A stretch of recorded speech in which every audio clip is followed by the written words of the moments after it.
बिस्मिल्लाहिर्रहमानिर्रहीम। अस्सलाम वालेकुम दोस्तों। टेक्निकल इंग्लिश एक बहुत ही इंपॉर्टेंट सब्जेक्ट है। लास्ट टाइम जो एग्ज़ाम्स हुए हैं टेक्निकल इंग्लिश में 100% लोग फेल आए हैं। इसलिए आप लोगों से ये रिक्वेस्ट करूंगा कि कंप्लीट वीडियो को एक एक स्टेप को देखिएगा, क्योंकि इस वीडियो में एक एक स्टेप के सॉल्व पेपर जो हैं और कंसेप्ट जितने भी हैं उन सबको नोट्स और स्पोर्टिव कंटेंट की टॉपिक्स की शेप में मैंने आपके साथ प्रेजेंट किया है।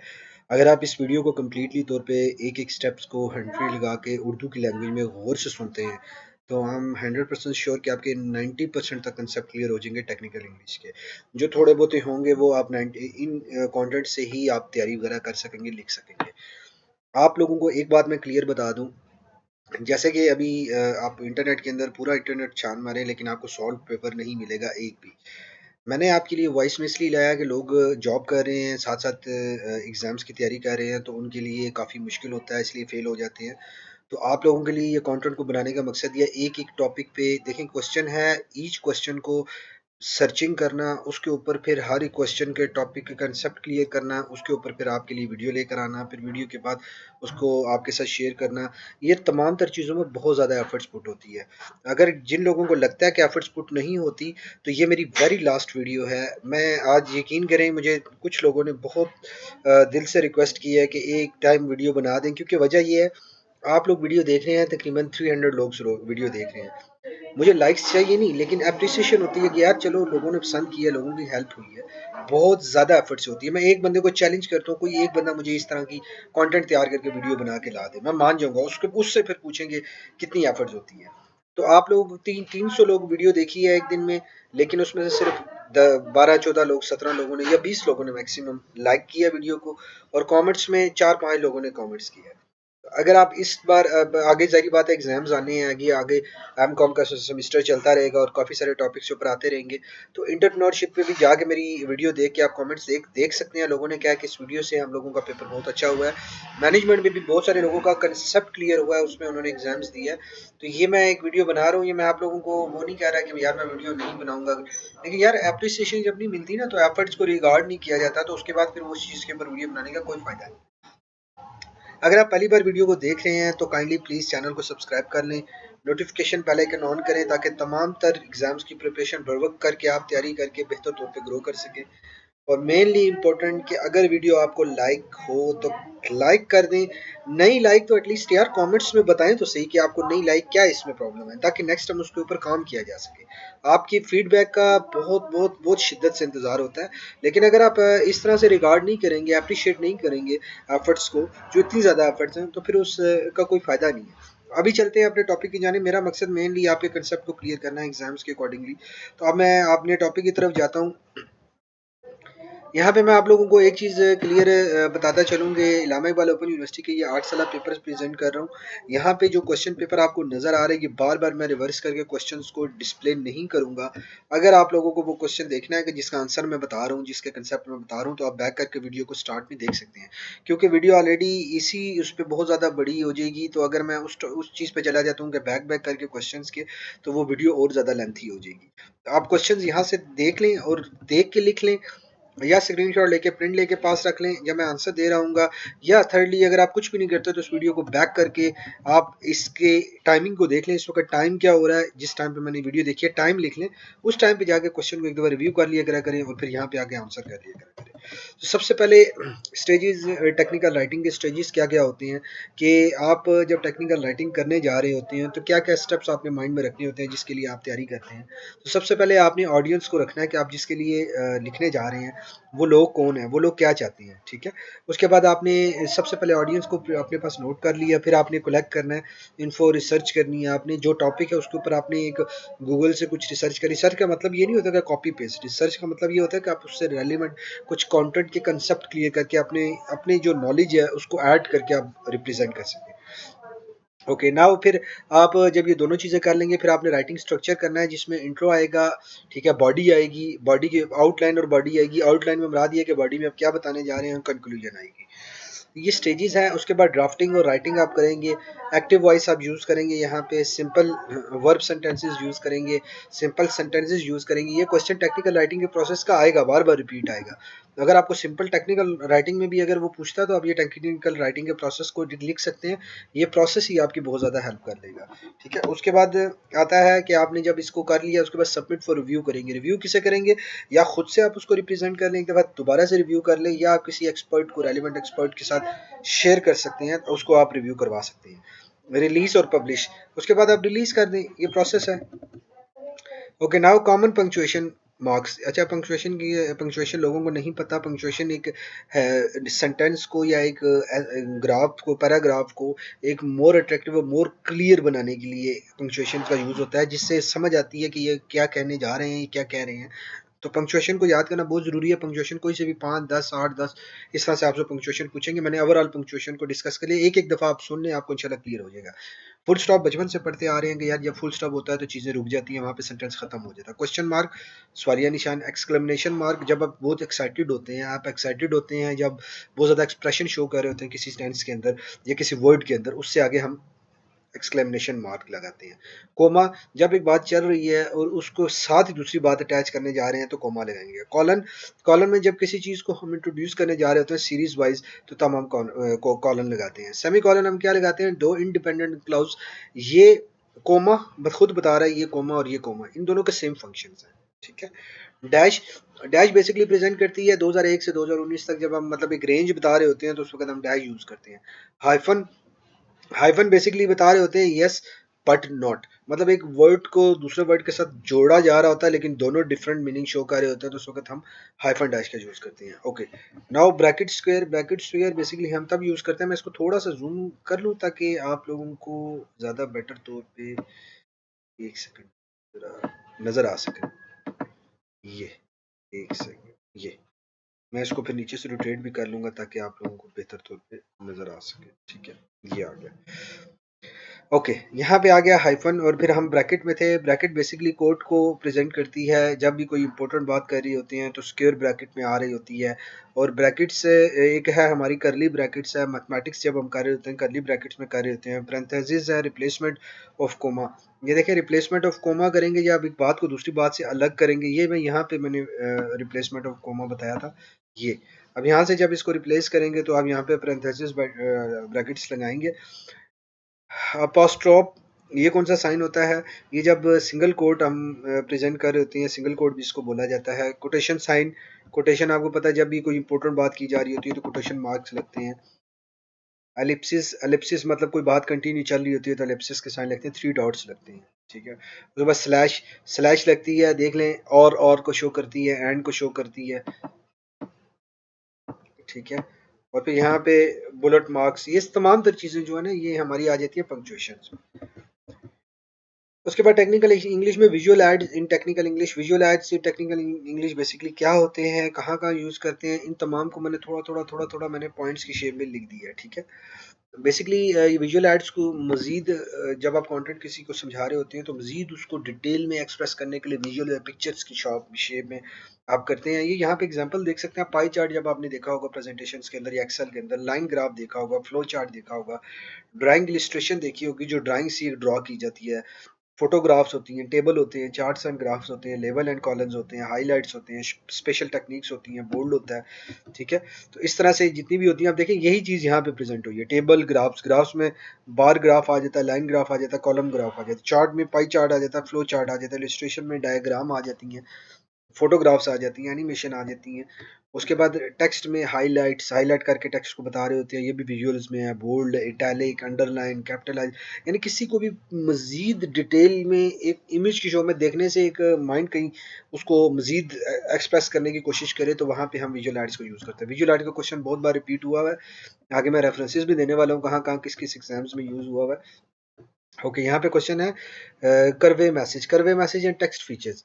करवे मैसेज बेसिकली एक मैसेज को कन्वे करने को कहा जाता है जिसमें वर्बल पिच, टोन और कंटेक्ट यूज होता है, non verbal facial expression use होते हैं, विजुअल्स, राइटिंग स्ट्रक्चर यूज होता है। टेक्स्ट फीचर्स में बोल्ड, टेक्स्ट फीचर मैंने ऊपर बताया था पंक्चुएशन में, bold, italic, underline, capitalise, font colour आ जाता है। पंक्चुएशन मैंने यूज आपको पीछे बताई हैं, बुलेट लिस्ट, फिर उसके बाद आपके कैप्शंस आ जाते हैं, हेडिंग्स आ जाती हैं, फिर टाइटल्स आ जाते हैं, लेबल्स, ये सारी चीज़ें आ जाती हैं। ठीक है।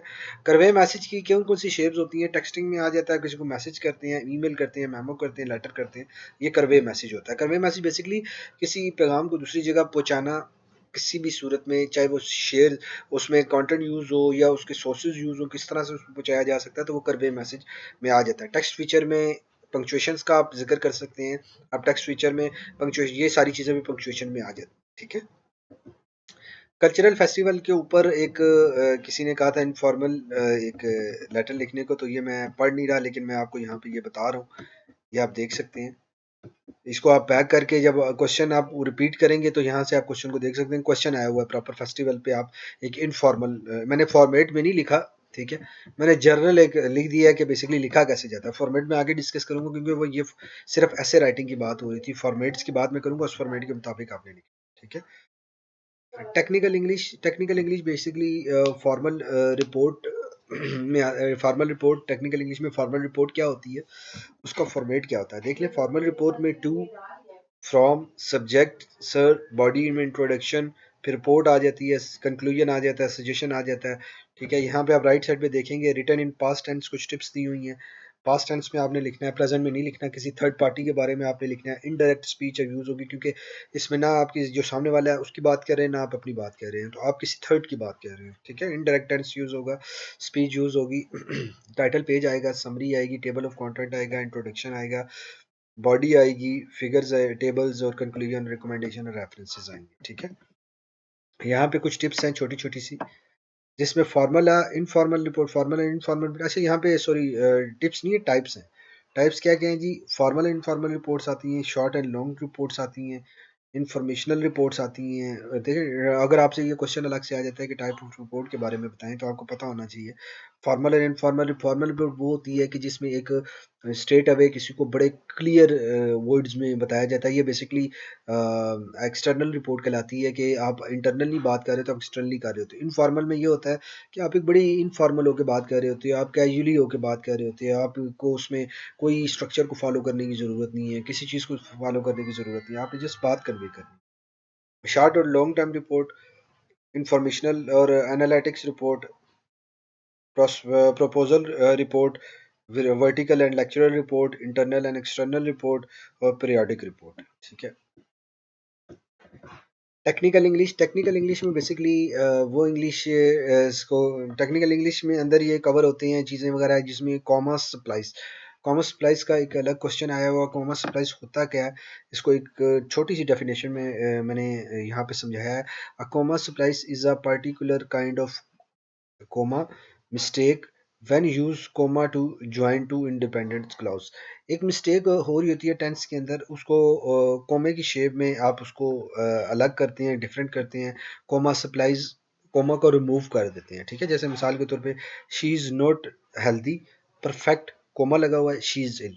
देखिए, ये पूरे दो टेंस को एक ही टेंस में कोमा को रिप्लेस कर दे, कोमा को माइनस कर दे, कट कर दे। कोमा सप्लाइज क्या होता है? कोमे को रिमूव कर देना। She is not healthy, perfect. Did you see first sentence is complete independent clause? Okay, comma supplies में independent clause को भी डिस्कस कर लेते हैं। How to fix a comma supplies, आप comma supplies को कैसे फिक्स करते हैं। आप कंजंक्शन आप कर सकते हैं। आप कंजंक्शन के मुतालिक मैंने आगे आपसे शेयर करनी है, इसके लिए अलग से एक क्वेश्चन है इसका। Change the comma two semi colon में आप चेंज कर सकते हैं कोमा को। मैंने कोमा और सेमी कॉलन का सेम फंक्शन बताया था, आप इसको यूज कर सकते हैं। सेपरेट सेंटेंस, सेपरेट, ये ऊपर जो सेपरेट सेंटेंस की है वो यूज सब ऑर्डिनेटिंग कंजंक्शन। अब ये कंजंक्शन और सब ऑर्डिनेटिंग कंजंक्शन ये दोनों सेम चीजें हैं, लेकिन सब ऑर्डिनेट मतलब उसका रिप्लेस करके मॉडिफाई कर दें उसको। ठीक है। अब यहाँ पे आप नीचे आते हैं, it is missing a subject example, run to the store faster than rabbit, who ran rabbit. अच्छा, यहाँ पे ये देख लें, ये राइट साइड पे मैंने एक चीज दी हुई है, नो मेन वर्ब और नो सब्जेक्ट, सेंटेंस फ्रेगमेंट्स। ये बेसिकली था कॉमा सप्लाइज। और सेंटेंस फ्रेगमेंट क्या है कि जिसमें वर्ब और सब्जेक्ट जो है वो सेंटेंस में मिसिंग होगा। ठीक है। तो उसको सेंटेंस फ्रेगमेंट बोलेंगे। सेंटेंस फ्रेगमेंट की कुछ एग्जांपल्स मैंने यहाँ पे देखी हैं, दी हुई हैं, आप काइंडली इसको एक दफ़ा स्टडी कर लें, इसको पढ़ लें, ताकि वीडियो को पॉज कर लें, आप पढ़ लें ताकि आपको क्लियर हो जाएगा। ठीक है। ओके। नाउ आ जाते हैं 3 way to turn a fragment into a complete sentence. ये वही फ्रेगमेंट है। उसके बाद आप इसको टेंस को कंप्लीट कैसे करेंगे, इसमें वर्ब और सब्जेक्ट का इजाफा करके इसके या तो आप अटैच करेंगे या रिवाइज करेंगे या रीराइट करेंगे। तीन तरीकों से होता है, या कोई वर्ड अटैच करके आप उस सेंटेंस को कंप्लीट करेंगे, या उसको दोबारा से रिवाइज करेंगे, देखेंगे उसमें क्या चीज़ ऐड करके आप उस सेंटेंस को कंप्लीट कर सकते हैं, और रीराइट करके आप कंप्लीट कर सकते हैं। ठीक है। Types of wrong sentence construction, wrong sentence construction और करेक्ट कंस्ट्रक्शन ऑफ सेंटेंस। अब बेसिकली इसमें सारी चीज़ों को हम कवर करेंगे। Construction of sentence, construction of sentence क्या होता है, जिसमें एक तीन तरह की चीज़ें आती हैं। वर्ब आता है, सब्जेक्ट आता है, नाउन और ऑब्जेक्ट, ये दोनों सेम चीज़ें। ये आप अगर समझ गए ना दोस्तों, ये लिखते हुए मैं इसको जब कंसेप्ट को क्लियर कर रहा था, तो इसमें मैंने एक चीज़ बड़ी क्लियर की है कि यार ये चीज़ आपके ना पूरी की पूरी इंग्लिश में घूमती है। ठीक है। वर्ब क्या होता है, किसी काम का करना या होना, एक्शन, एक्शन शो करता है। सब्जेक्ट शो करता है किसी काम को करने वाला। ठीक है। नाउन जिसके ऊपर काम किया जा रहा हो, ठीक है, जिसको जिसके ऊपर काम किया जा रहा है। जैसे यहाँ पे एक एक एग्जांपल से आपको समझ आ जानी चाहिए चीज़। वर्ड्स शोन सिंगल्स, अब यहाँ पे मैंने एग्जांपल लिखी हुई थी, मैं फिर भी एक दफ़ा देख लेता हूँ। चले मैं यहाँ पे अली इज ईटिंग एप्पल की एग्जांपल ले लेता हूँ। अली यहाँ पे क्या होगा, सब्जेक्ट होगा, वर्ब ईटिंग खा रहा है, क्या खा रहा है, ऑब्जेक्ट क्या है, नाउन, नाउन या ऑब्जेक्ट क्या है जिसके ऊपर काम हो रहा है, एप्पल। ठीक है। तो ये आप इसको भी एग्जांपल वाइज इसको सिर्फ आप देख सकते हैं कि sentence example, construction of sentence examples आप देख सकते हैं। मैंने आगे भी बताई हैं, लेकिन आप अगर मजीद डिटेल में देखना चाहें तो आप इसको बुक से भी स्टडी कर सकते हैं। ओके। अब सब्जेक्ट वर्ब एग्रीमेंट, ये बेसिकली क्या प्रेजेंट कर रहा है कि if the subject in the sentence is a singular form then the verb will be also singular. देखिए कंस्ट्रक्शन में वो क्या कह रहा है कि जो सब्जेक्ट है और वर्ब है, अगर सब्जेक्ट सिंगुलर होगा तो वर्ब ऑलमोस्ट सिंगुलर होगी। अगर वर्ब प्लूरल होगा तो जो आपका सब्जेक्ट है वो भी प्लूरल होगा। मॉडिफाइड वर्ड्स और क्लाउज, मॉडिफाइड वर्ड और क्लाउज क्या होती है, मैंने लास्ट में भी ये बताया था कि इसको आप मॉडिफाई करते हैं किसी भी सेंटेंस को या वर्ड को या क्लॉज को। अब मॉडिफाई करने को हम मॉडिफाई वर्ड्स और क्लॉज बोला जाता है। ठीक है। Parallel element, sentence consist more than one verb, sentence जो है वो more than one word consist करता है तो पैरेलल एलिमेंट्स कहते हैं। Sentence more than one word का क्या मतलब है कि दो वर्ड्स के अंदर सेम मीनिंग को प्रेजेंट करता है। Neha loves to cook, dance and sing. देखिए अब इसमें नेहा को प्यार करती है कुकिंग करने को भी, डांस को भी और सिंग को भी। देखिए तीन है ना, पैरेलल है ना, यानी एक ही वर्ड से तीन चीजें कवर हो रही हैं, तो वो हम पैरेलल एलिमेंट्स में कहते हैं। Redundancy, redundancy not be repeated again and again, मतलब अगर रिडेंडेंसी का वर्ड क्या होता है कि एक वर्ड के अंदर आप बता रहे होते हैं कि बार बार उस वर्ड को रिपीट नहीं कर रहे होते, लेकिन एक ही वर्ड के अंदर बता रहे होते हैं कि ये बार बार रिपीट हो रहा है। जैसे ड्रॉप डाउन है, ड्रॉप डाउन का मतलब ये बार बार एक चीज ड्रॉप डाउन हो रही है, उसके अंदर सब कैटेगरी आ रही है। एंड रिजल्ट, एंड रिजल्ट बता रहा है जी कि एक रिजल्ट है वो बार बार रिजल्ट प्रोड्यूस करके एंड रिजल्ट की तरफ। Few in numbers, few in numbers present कर रहे हैं कि उसमें एक भी हो सकता है, दो भी हो सकता है, 50 भी हो सकते हैं, 100 भी हो सकते हैं। ठीक है। Pronouns reference error, pronouns reference error basically verb commas after the noun, verb comma after the noun जब जी यूज होता है, जैसे John put the shoes in the rack and the shoes slip slide down। ठीक है। यहाँ पे pronouns reference error है। ठीक है। अब ये pronouns reference error क्या है, verb comes after the noun, verb जो है वो नाउन के आफ्टर आता है। आफ्टर नाउन मैंने क्या आपको बताया था यहाँ पे ऊपर, ये देखिए नाउन कौन है, जिसके ऊपर काम किया जा रहा हो। ठीक है। तो यहाँ पे क्या कह रहा है, verb comes after the noun, after the noun. देख ले, John, John put the shoes in the rack. यहाँ पे आप इस चीज को क्लियर हो रहा होगा आपको। अब चलते हैं next, wording, wording words makes whole sentence, wording बोलेंगे। ठीक है। इसमें अब वर्डिंग, वर्डिंग की डेफिनेशन सिंपल है कि कोई भी सेंटेंस को बनाने के लिए वर्ड्स की जरूरत होती है। ठीक है। कोमा से प्लेसेस ऊपर बता चुका हूँ, कोमा को स्प्लिट करने के लिए। अब यहाँ पे देखें, यहाँ पे the girl wanted to get a dog, comma her brother wanted to adopt a cat. ठीक है। करेक्ट क्या है, the girl wanted to get a dog. ठीक है। बट कोमे से बट को रिप्लेस करती है, अभी कोमा रिप्लेस हो गया, ठीक है, यहाँ पे बट आ जाएगा कोमे की जगह। Her brother wanted to dog adopt a car, cat sorry, ठीक है, misplace comma, missing words. Okay, informal report, मैंने ऊपर फॉर्मल रिपोर्ट आपसे डिस्कस की। फॉर्मल और इनफॉर्मल में क्या फ़र्क आता है? इनफॉर्मल रिपोर्ट बहुत ही कैजुअल होती है, इसमें कोई स्ट्रक्चर आपको फॉलो नहीं करना होता। इसमें आपको किसी चीज़ की कोई ज़हन में नहीं रखना होता कि यार ये चीज़ करने से इसको रिपोर्ट को हम कैटेगरी से निकल जाएगी। तो ये तमाम तर रिपोर्ट इनफॉर्मल। फॉर्मल रिपोर्ट में आपने पूरा स्ट्रक्चर फॉलो करना है, प्रॉपर प्रोसेस फॉलो करना है, आपने एक एक स्टेप को प्रॉपर फॉलो करना है। इनफॉर्मल, क्योंकि इनफॉर्मल आप इंटरनली लिखते हैं, इंटरनली आप क्या क्या कैसे कैसे चीज़ें लिख सकते हैं, मेमो लिख सकते हैं, लेटर लिख सकते हैं, वेब पोस्टिंग लिख सकते हैं, ईमेल कर सकते हैं, इंटरनल जब आप कम्युनिकेट करते हैं, ठीक है, तो उसमें आप इनफॉर्मल रिपोर्ट यूज़ करते हैं। तो इनफॉर्मल टाइप्स क्या क्या होती हैं? मीटिंग मिनट, 1 मिनट के अंदर मीटिंग कॉल हुई है तो आपने जाहिर बात है कि इनफॉर्मली ही बताना है, कोई प्रिपरेशन नहीं हुई हुई, ठीक है। एक्सपेंस रिपोर्ट, फॉरन एक्सपेंस रिपोर्ट मानी जाती है, आज अभी कितना घंटा पहले कितना एक्सपेंस हुआ है, 2 घंटे पहले कितना एक्सपेंस हुआ है, वो इनफॉर्मल रिपोर्ट में आएगा। स्टेटस अपडेट मतलब हर घंटे बाद एक स्टेटस अपडेट हो रहा है, वो कैसे हो रहा है, ये कैसे हो रहा है, तो अब उसमें स्टेटस अपडेट्स में आ जाएगा। ट्रैप और conference report, feasibility report. Feasibility report basically कौन सी रिपोर्ट होती है कि जो फिजिबल हो, ठीक है। फिजिबल रिपोर्ट मतलब किसी भी चीज़ की होने पे आप उसकी रिपोर्ट एक शॉर्टली फिजिबल एक लगा देते हैं, दोबारा दोबारा उसको रिप्लेस करते रहते हैं, तो वो भी इनफॉर्मल में आएगा, ठीक है। तो प्रोसेस क्या है इनफॉर्मल रिपोर्ट को लिखने का? प्लान आप करते हैं कि आप लिख क्या रहे हैं, राइटिंग आप फॉर्मेटिंग वगैरह, जाहिर बात है ये तो कॉमन सी सेंसेस हैं। आप अगर इनफॉर्मल का ये मतलब नहीं है स्पेलिंग भी गलत हो रहे हैं, सेंटेंस भी गलत हो, इनफॉर्मल का मतलब ये स्ट्रक्चर आपने फॉलो नहीं करना, ठीक है। आप लेकिन ये है कि मैसेज कन्वे करना है आपने, तो उसमें आप प्लान करेंगे, राइट फॉर्मेटिंग यूज़ करेंगे और रिवाइज करेंगे कि आया कि इसमें कोई मिस्टेक तो नहीं है स्पेलिंग या कुछ, ठीक है। सेक्शन कौन कौन से होते हैं? इंट्रोडक्शन और बैकग्राउंड होता है। कोई भी इनफॉर्मल रिपोर्ट अगर आप कर रहे होते हैं तो बैकग्राउंड मतलब बताया जा रहा होता है कि ये क्यों आप कर रहे हैं, ठीक है, इसके पीछे रीजंस क्या है, ठीक है।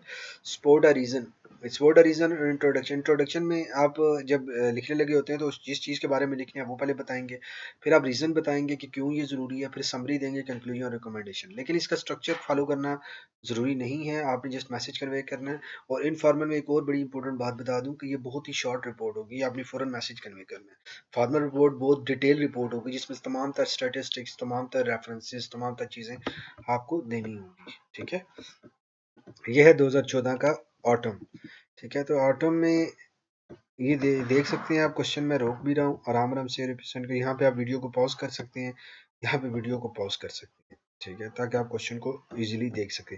यहाँ पे एक क्वेश्चन रिपीट हो रहा है जो है क्वेश्चन 2014 का क्वेश्चन नंबर 3 में। मैंने लास्ट जो को जब आपको क्वेश्चन क्लियर किया है उसमें क्वेश्चन नंबर 3 में वीडियो लाइट्स मैंने पढ़ा दी हैं, ठीक है। तो वो मैं रिपीट नहीं करूँगा ताकि वीडियो एक लिमिट तक रहे। Basic of technical English, basic of technical English basically इसमें आ जाता है differences between technical writing and other writing. अब यहाँ पे वो क्या पूछ रहा है कि जो डिफरेंसेस है टेक्निकल राइटिंग और दूसरी राइटिंग में, उनमें क्या क्या डिफरेंसेस है।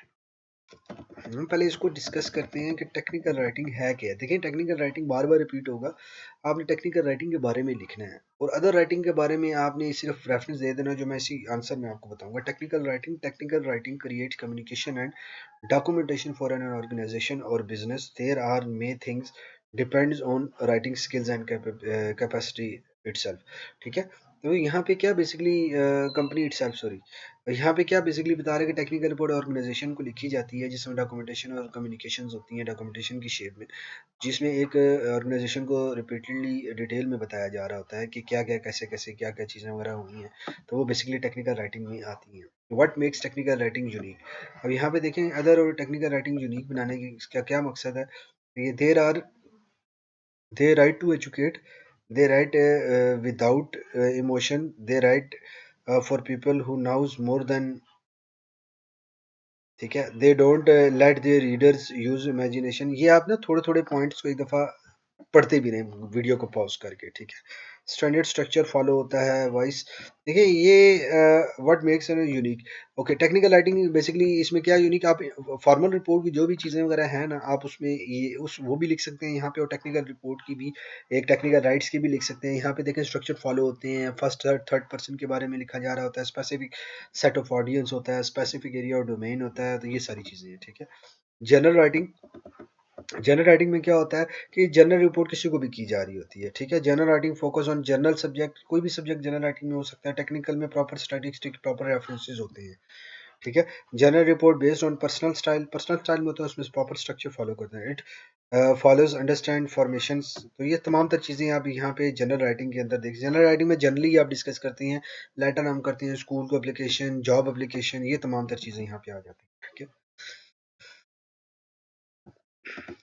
अब यहाँ पे ना मैं ये वीडियो तकरीबन लंबी हो रही है, मैं नेक्स्ट वीडियो में ये कवर करूँगा एथिक्स इन टेक्निकल इंग्लिश, ठीक है। तो अब नेक्स्ट वीडियो की पार्ट 2 की तरफ आप चेक कर लेंगे। यहाँ पे मैं एथिक्स एंड टेक्निकल राइटिंग को नेक्स्ट वीडियो के ऊपर प्रेजेंट करूँगा। Thank you for watching this video.